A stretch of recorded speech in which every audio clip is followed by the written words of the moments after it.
Olá, pessoal, bom dia. Aqui é a Tenente Celiana, professora de Sociologia. Hoje nós vamos iniciar oficialmente o nosso terceiro trimestre com os conteúdos da Base Nacional. Vamos começar a estudar o assunto ocupação do espaço público e quero contextualizá-los com relação ao terceiro trimestre em si. Neste terceiro trimestre, nós teremos duas sequências didáticas, pessoal. Vocês já sabem que elas são postadas no AVA, em blocos respectivos, e eu quero deixar registrado para que vocês já iniciem as leituras dos capítulos 13 e capítulo 15 do livro didático Sociologia em Movimento. Pois bem, agora nós vamos iniciar a sequência didática 5, que é a Sociedade, Espaço Urbano e Rural. É um conteúdo em que nós vamos discutir sobre ocupação, uso do solo, relações sociais no espaço urbano e no espaço rural, e nós teremos muito forte o viés do conflito, de conflitos que ocorrem tanto no urbano quanto no rural. Por fim, o nosso último assunto do ano é o tema meio ambiente, em que nós vamos conversar sobre sustentabilidade, desenvolvimento sustentável, justiça ambiental, que são temas hiper relevantes na contemporaneidade. Já falei na aula de tópicos, então os alunos do CAUNI já sabem que neste terceiro trimestre nós teremos 3 avaliações, sendo a primeira delas interdisciplinar com a disciplina de filosofia. Portanto, pessoal, a A7 é com filosofia. Então, estejam atentos aos pontos de contato entre as nossas disciplinas. A A8, vocês já sabem que é uma prova de itinerário. E na A8 a gente tem a previsão de um bônus. Este bônus, até o momento, no nível de informação que eu tenho, vai acontecer da seguinte forma. Vou tentar anotar aqui para vocês, gente. Esse bônus do AVA vai ser para os alunos do CAUNI. Os alunos do Camil terão uma atividade própria, mas isso é o nível de informações que eu tenho para o momento, tudo bem? Então estejam atentos, qualquer modificação, a mesma atividade bônus dos alunos do CAUNI será aproveitada para os alunos do Camil, compreendido? Por fim, nós vamos chegar vitoriosos na A9, que será nos mesmos moldes da A3 e da A6, mais especificamente da A6, que será uma prova centralizada para o Sistema Colégio Militar do Brasil. Então, vamos manter o foco, a calma e estudar bastante a partir do livro didático e dos conteúdos repassados em sala, para que a gente possa demonstrar o nosso bom preparo frente ao sistema. Ok, pessoal, vamos então iniciar o conteúdo da aula de hoje. Vou lançar uma pergunta para vocês. Não é uma pergunta que se encerra hoje, ela é uma pergunta que vai permear as aulas a partir de hoje especificamente e mais diretamente com as aulas do urbano. Então, vejam comigo. Como promover o desenvolvimento das cidades conciliando o crescimento econômico, gestão democrática e justiça social para todos os seus habitantes? Pessoal, quero que vocês virem a chavinha aí para pensar o seguinte: a cidade, que é o primeiro local, o primeiro locus, o primeiro espaço que nós vamos estudar, ela deve ser lida como um espaço de oportunidades, um espaço que pode incluir ou excluir, a depender da gestão deste espaço. A gente vai entender isso melhor ao longo das aulas. Então, pensem como um grande desafio posto, né, de que forma que as cidades podem ser conduzidas, e essa condução aqui não é estritamente governamental, pessoal. Ela diz respeito às nossas ações cotidianas também. Então, como a cidade pode ser conduzida, vivida, de modo a ser mais democrática, de modo a ser mais inclusiva. Então, a gente vai tentar resolver este problema ao longo das aulas. Na aula de hoje, nós vamos discutir o tema sociologia urbana. Por quê? Porque é o ramo da sociologia que vai se debruçar sobre as questões do urbano, as questões da cidade. Tudo bem até aqui, pessoal? Alunos do CAUNI que viram a aula sobre mobilidade já vão poder fazer algumas outras conexões. Os alunos do CAMIL que tenham interesse em se aprofundar no tema mobilidade podem solicitar o link que eu envio para vocês assistirem a aula do outro itinerário. Vamos lá! Quem aí sabe me dizer o que é cidade? Muito provavelmente vocês devem estar pensando, bom, eu moro na cidade. Cidade é uma daquelas palavras, um daqueles conceitos que a gente sabe por experiência, mas muitas vezes não sabe explicar. Tem formas de analisar a cidade. Podem me dizer que aglomerados populacionais representam a cidade. Outros autores, que vão dialogar, por exemplo, com Max Weber, vão analisar a cidade de uma perspectiva mais qualitativa, a partir das funções, a partir das qualificações, das especificações das ocupações, da racionalidade do trabalho que acontecem naquele espaço. Então vamos nos afinar com relação ao entendimento sobre a cidade. O surgimento das cidades, pessoal, resulta de transformações sociais abrangentes que modificaram as estruturas econômicas, políticas e culturais das sociedades em diferentes momentos da história. Então, em diferentes momentos da história, a gente tem a assunção desse termo cidade e de locais que são, assim, determinados.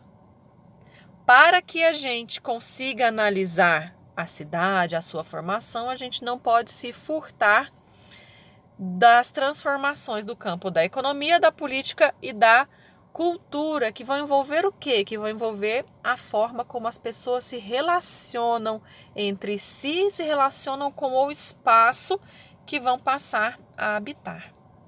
As profundas transformações promovidas pelas revoluções industrial e francesa desenvolveram uma industrialização capitalista e a democracia liberal representativa, assim como criaram novos modos de vidas e conflitos urbanos.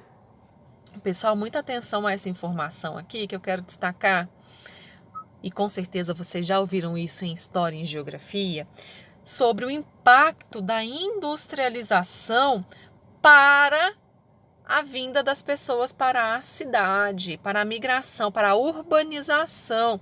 Pessoas que vêm do rural para o urbano em busca de emprego em indústria, em busca de emprego em fábricas, e como isso muda o perfil do mundo a partir dos anos, do século XIX, como isso muda o perfil do mundo. Observem aí no livro didático de vocês uma linha do tempo que vai demonstrar essa informação.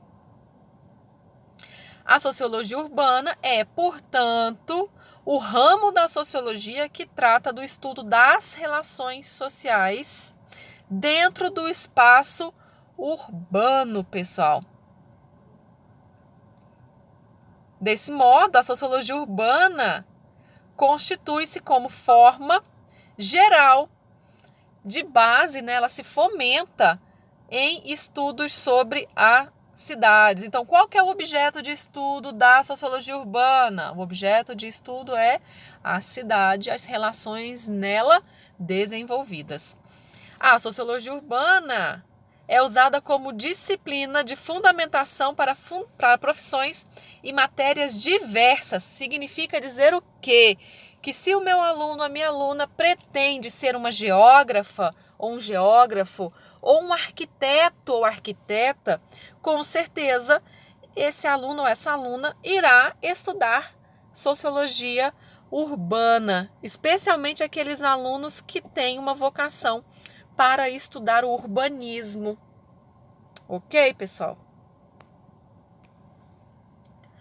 O desenvolvimento das cidades modernas é isso que vai nos mover, é isso que vai nos instigar na nossa disciplina, por vezes chamadas de metrópoles ou megalópolis, termos que a geografia já aproximou de vocês, impactou diretamente hábitos e modos de comportamentos. Isso aqui não deve ser dúvida para nenhum dos meus alunos. Agora vamos para uma citação do Anthony Giddens, que eu destaquei do livro Sociologia, que é bem interessante para a nossa aula. Com o inchamento, e lá no livro tá essa palavra mesmo, inchamento das cidades, muitas pessoas ficaram horrorizadas ao perceberem que a desigualdade e a pobreza urbana pareciam intensificar-se na mesma proporção. A extensão da pobreza urbana e enormes diferenças entre os bairros da cidade estiveram entre os principais fatores que motivaram as primeiras análises sociológicas da vida urbana. Temos aqui um alerta do Anthony Giddens. Esse alerta é no sentido de que, paralelamente ao crescimento das cidades, paralelamente ao processo de urbanização, temos o crescimento de desigualdades e pobreza.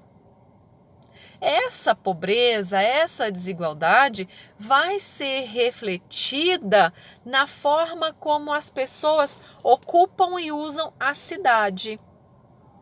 Então, essas relações, essa forma de ocupar a cidade, as desigualdades e conflitos que as desigualdades e a pobreza vão trazer para as pessoas, é o que vai motivar os estudos do campo da sociologia urbana.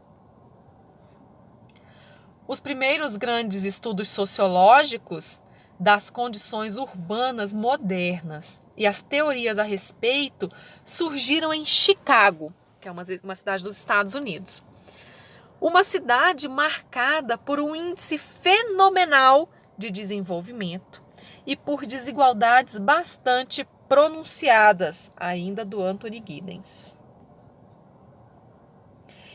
Não sei se vocês já tiveram contato com este assunto em história, mas cabe aqui dizer para vocês um pouquinho, contextualizá-los, a respeito deste incêndio. Chicago era um polo de desenvolvimento nos Estados Unidos, já tinha algumas indústrias, algumas fábricas naquela época que eu destaquei, que foi 1871, este incêndio. É uma história que, se vocês colocarem nos buscadores de internet por curiosidade, vocês vão ver algumas versões. Uma das versões, talvez a versão que é mais replicada, é a versão da vaca, na qual uma vaca que estava em uma fazenda lá no seu celeiro, é celeiro que fala, pessoal? Me corrijam aí. Ela teria esbarrado em uma lamparina, essa lamparina teria virado e aí teria começado um incêndio em um celeiro, e esse incêndio propagou-se por boa parte da cidade. Naquele momento as construções eram muito de madeira, havia muito uso de madeira nas construções, a cidade pegou fogo. Com esse grande incêndio, as pessoas fugiram de Chicago. Só que, curiosamente, poucos anos depois, a cidade se reergueu com muito investimento de capital, com uma nova abordagem em relação à arquitetura e ao urbanismo. Aqui a gente vai ter depois a adoção de outras técnicas, de construção. Chicago vai ser conhecida como cidade de arranha-céus, um uso mais intensivo do aço nas construções. É só a título de curiosidade, porque eu quero chegar na Escola Sociológica de Chicago. A Escola Sociológica de Chicago, pessoal, ela foi impulsionada. O que eu quero dizer com Escola Sociológica de Chicago? Quero dizer que dentro da Universidade de Chicago, no departamento de Sociologia, desenvolveu-se grandes pesquisas no campo da sociologia urbana. Em 1890, a Universidade de Chicago é construída, se não me engano é essa data. Em 1895, ela recebeu um grande aporte de dinheiro de um milionário americano que foi o John Rockefeller. E aí, com essa injeção de capital, a universidade pôde contratar vários pesquisadores, vários estudiosos. Então, dentre esses estudiosos, a gente vai ver daqui a pouco nominalmente alguns deles, né, como o Robert Park, o Ernest Burgess e o Lewis Wirth, desculpa aí a pronúncia, pessoal, que vão, então, estruturar toda uma corrente de pesquisa e teoria no campo da sociologia urbana. Em termos sociológicos, estas personagens acadêmicas foram amplamente influenciadas pelo pensamento do sociólogo alemão contemporâneo de Max Weber, Georg Simmel. O Simmel, ele tem uma abordagem na qual as relações humanas na cidade grande, chamada de metrópole, passam a ser calculadas, passam a ser determinadas pela forma de vida que o capitalismo vai impor a elas. Destaco aqui que o Robert Park, inclusive, foi aluno do Simmel na Alemanha.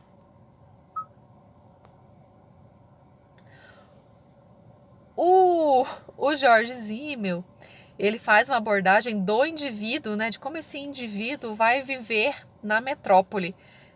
Trouxe aqui para vocês um gifzinho que vai simbolizar, de acordo com essa professora aqui, exemplificar por ela, um conceito importante do Simmel, que é o de atitude blasé. A atitude blasé é uma forma de sobrevivência, né? É um mecanismo de sobrevivência que o indivíduo vai desenvolver na sociedade em vida metropolitana para proteger-se do caos mental.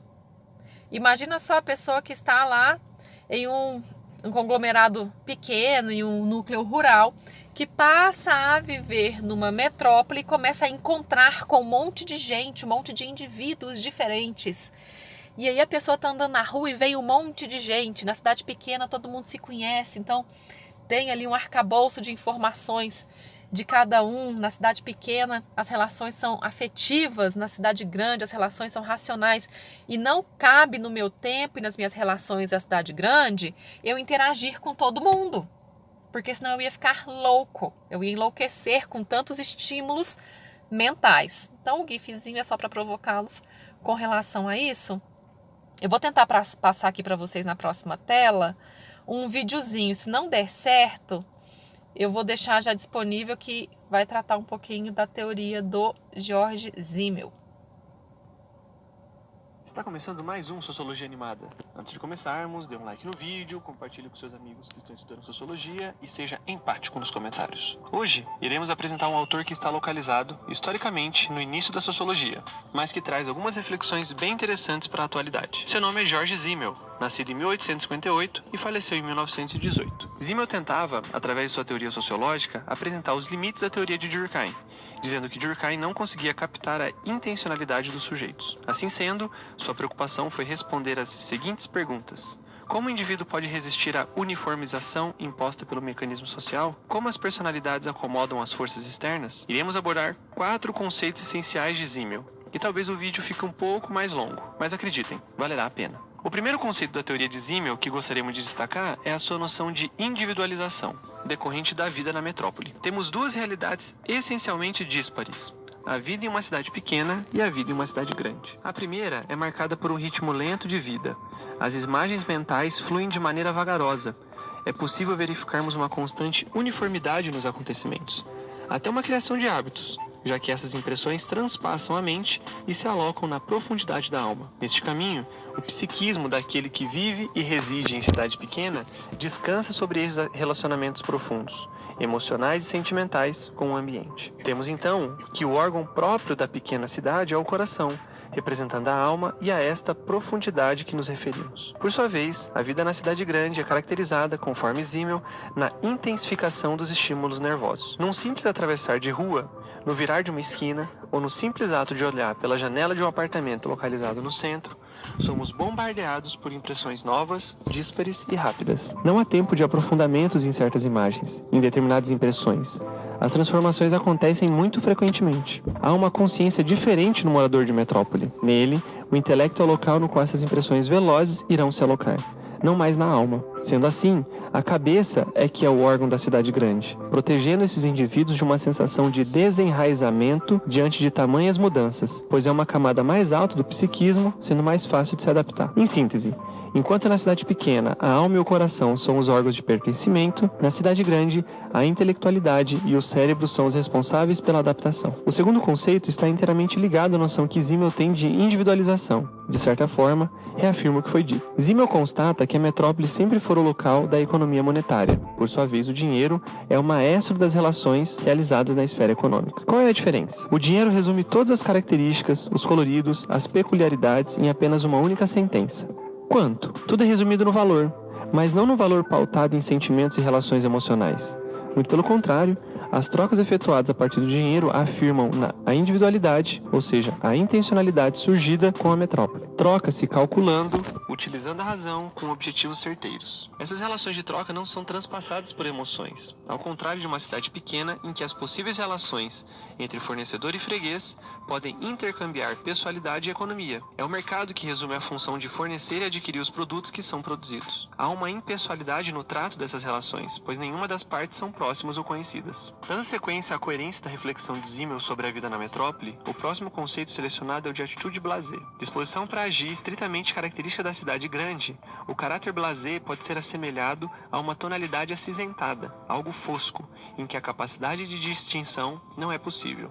Devido a um constante estímulo dos nervos frente às rápidas mudanças, eles são jogados de um extremo a outro, de reações fortes até reações fracas, a todo momento, fazendo com que as energias sejam gastas neste processo, não restando o suficiente para uma reação pertinente frente aos estímulos. Pensemos em um indivíduo que está com uma coceira. No início, coçar é prazeroso, mas se você continuar coçando a mesma região por muito tempo, vai começar a incomodar. Do mesmo modo acontece com aquele cidadão da metrópole que é forçado a responder às mais variadas impressões, antagonismos próprios dessa vida citadina. As forças dos nervos se esgotam. Por fim, em meio a essa individualização, intelectualidade e atitude blasé, é possível uma uniformização? No que reside a diferença, já que ela não é percebida, muitas vezes, em virtude da atitude blasé? Segundo Simmel, a cultura da metrópole é caracterizada por um desenvolvimento da cultura objetiva, ou seja, o espírito objetivo, ao invés da cultura individual, ou o espírito subjetivo. Neste processo, cada vez mais o indivíduo é esvaziado de suas particularidades, especificidades, colorações próprias, em prol de um desenvolvimento das coisas. A única maneira de se sobressair em meio a essa uniformidade na condição dos citadinos é a extravagância, o exagero. Neste caso, há uma exclusividade e particularização, porém extremada, exagerada. Por exemplo, o sucesso do YouTube pode ser explicado por esse conceito. Lá, ou aqui, os indivíduos sobem seus vídeos fazendo as coisas mais extravagantes possíveis, seja se vestir de pássaro azul e seguir as pessoas, seja fazendo um diário em formato de vídeo, seja gravando suas opiniões particulares sobre determinado assunto, seja lançando mão de um estilo de humor refinado e inteligente.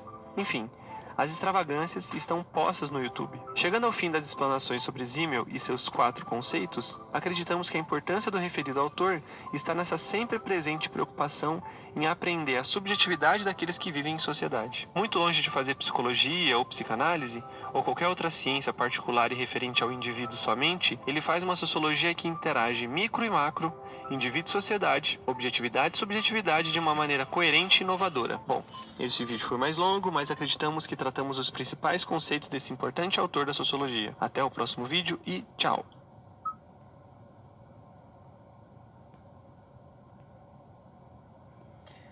Bem, pessoal, só para reforçar aqui então, o Simmel vai trazer no seu estudo, na sua abordagem sobre a vida na metrópole, a perspectiva da individualização e o impacto desse processo de individualização nas interações sociais.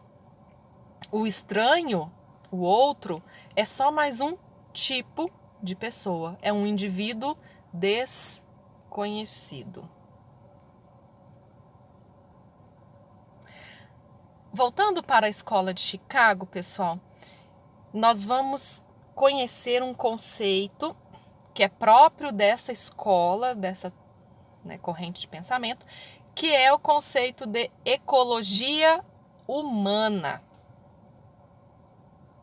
Os autores da escola de Chicago, aqui em especial eu vou partir para o Robert Park, vai fazer uma analogia entre a vida em sociedade e os processos de adaptação que são típicos da natureza.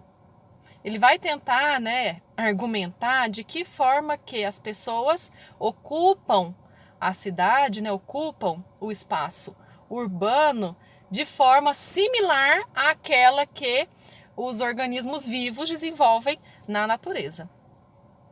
O termo ecologia foi tomado de empréstimo das ciências naturais. Este termo significa o estudo da adaptação de plantas e organismos animais ao seu ambiente. Foi um princípio transposto para a vida em sociedade, para orientar pesquisas sobre a relação entre grupos sociais, minorias, imigrantes, trabalhadores, entre si e entre eles e o ambiente. Que ambiente é esse? A cidade, o bairro, a sua moradia, o seu gueto. Gueto também é um conceito que foi criado no bojo aqui dos estudos da escola de Chicago, mais especificamente do Lewis Wirth. A escola de Chicago acreditava que era possível aplicar princípios da ecologia para interpretar o posicionamento dos principais povoados urbanos e a distribuição dos diferentes tipos de bairro dentre estes. Então, as pessoas são selecionadas para morar em determinado lugar. Como é que essa seleção acontece? De acordo com um de seus principais criadores e teóricos, o Robert Ezra Park, a ecologia humana é fundamentalmente uma tentativa de investigação dos processos pelos quais o equilíbrio biótico e o equilíbrio social se mantêm. Uma vez alcançados, e dos processos pelos quais, quando o equilíbrio biótico e o equilíbrio social são perturbados, se faz a transição de uma ordem relativamente estável para outra. Conceitos de competição, simbiose, sucessão, estabilidade, localização espacial, interdependência entre indivíduos, instituições sociais e meio ambiente foram desenvolvidos e aplicados aos mais diversos fenômenos sociais e comunidades. Pessoal, pensem no seguinte: imaginem a cidade como um espaço a ser habitado, a ser ocupado. A cidade é um organismo vivo. Determinados grupos vão se acomodar em determinados locais da cidade, seja por critérios étnicos, grupos, bairros de minorias, bairros de imigrantes, por exemplo, seja por critérios do mundo do trabalho, bairros de trabalhadores, conjuntos habitacionais construídos para empregados de determinada fábrica, empregados de determinado ramo produtivo. Então pensem nisso, a cidade é um organismo vivo que acomoda grupos. Essa forma de acomodação vai seguir determinados fluxos, determinados processos que a Escola Sociológica de Chicago, através do conceito de ecologia humana, vai traçar um paralelo com a adaptação, e até mesmo com processos de evolução que são típicos lá da biologia. Uma vez estabelecida, nas palavras de Park, uma cidade assemelha-se a um grande mecanismo de escolha que inevitavelmente vai selecionar entre toda a população os indivíduos que melhor se adaptam à vida em uma região ou ambiente social específico. As cidades ordenam-se dessa forma naquilo que eles vão denominar de áreas naturais, através de processos de competição, invasão e sucessão. É como se determinada área passasse a ser desejável, desejo morar em determinado bairro. Esse bairro vai ser ocupado, vai ser invadido. A depender da situação, a depender da estrutura, dos serviços básicos que chegam nesse bairro, o perfil do morador pode mudar, e aqui a gente tem um processo de sucessão. O Robert Park e o Ernest Burgess formularam a hipótese de que os grupos se distribuíam na cidade em círculos concêntricos. Anotem aí que isso aqui é importante para a prova, hein, pessoal? Os círculos concêntricos são uma estratégia teórica que foi muito usado na sociologia da violência para explicar determinadas zonas de criminalidade, hein, pessoal? A alta burguesia se instala nos subúrbios e os grupos de trabalhadores informais e operários nos centros. É uma lógica que é diferente da nossa aqui no Brasil. Pensem o seguinte: esses teóricos estavam localizados nos Estados Unidos, mais especificamente na cidade de Chicago, que é uma cidade conhecida por alto índice de urbanização. Esses teóricos tentaram entender os processos da cidade deles, de Chicago, da região deles, lá dos Estados Unidos, ok? Quero dizer que nós temos que tomar cuidado quando tentarmos transpor de forma rígida o esquema de círculos ou zonas concêntricas para o Brasil. Por quê? Eu li ali na tela anterior para vocês. As elites ficam nos subúrbios. Subúrbio no Brasil é o local mais afastado. Confere? Deixa eu ver se eu estou falando certo para vocês. Não, é o contrário. Lá o subúrbio é um local bem afastado, longe do centro, porque o centro é um local em que tem os serviços, é que tem as fábricas, é que tem o comércio. Então, quem mora bem, mora afastado. Quem mora no centro é o trabalhador, ou então é algum grupo mais desprivilegiado. Trouxe aqui uma reprodução da teoria dos círculos concêntricos para vocês. Acho que dá para ver aí na tela, né? Conforme a cidade vai se expandindo de forma radial, o padrão de vida também é diferenciado. Então, olhem aqui, bem no centrinho, a gente tem a zona do comércio, dos negócios. Na segunda radial, a gente tem a zona de transição. Grupos de imigrantes recentes, casas mais deterioradas, fábricas, prédios abandonados. Na terceira zona, a gente vai ter os trabalhadores. Na quarta zona residencial, já temos domicílios próprios, alguns jardins e garagens, já começa a melhorar o padrão de vida.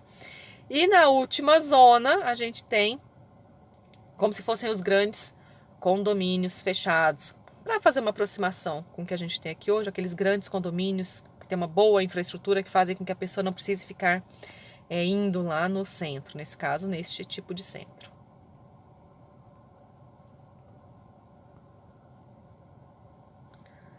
Embora superada nas ciências sociais, a ecologia urbana deixou um grande legado metodológico à sociologia urbana. Que legado é esse? Diz respeito aos métodos e técnicas de pesquisa. Esses sociólogos da Escola Sociológica de Chicago faziam muito trabalho de campo, muita observação participante e entrevista, ou seja, eles iam verificar. As pesquisas eram muito empíricas. Foi uma marca das pesquisas desenvolvidas pelos professores e por alunos. Os resultados dessas pesquisas, as anotações teóricas de como essas estratégias podem funcionar ou funcionar melhor, são usadas ainda hoje nos cursos de ciências humanas quando a gente discute métodos e técnicas de pesquisa, como fazer uma observação participante, como construir um conceito, como ir a campo, fazer um caderno de campo. Temos então estas contribuições. Bem, pessoal, vou encerrar nossa aula neste ponto. Para a nossa aula de segunda-feira, nós vamos conversar a partir do tema Nova Sociologia Urbana, porque eu quero aprofundar com vocês uma mudança de perspectiva teórica e já entrar em assuntos bem atuais que vão dialogar bastante com a perspectiva do conflito. Fiquem ligados às postagens do AVA e até a próxima.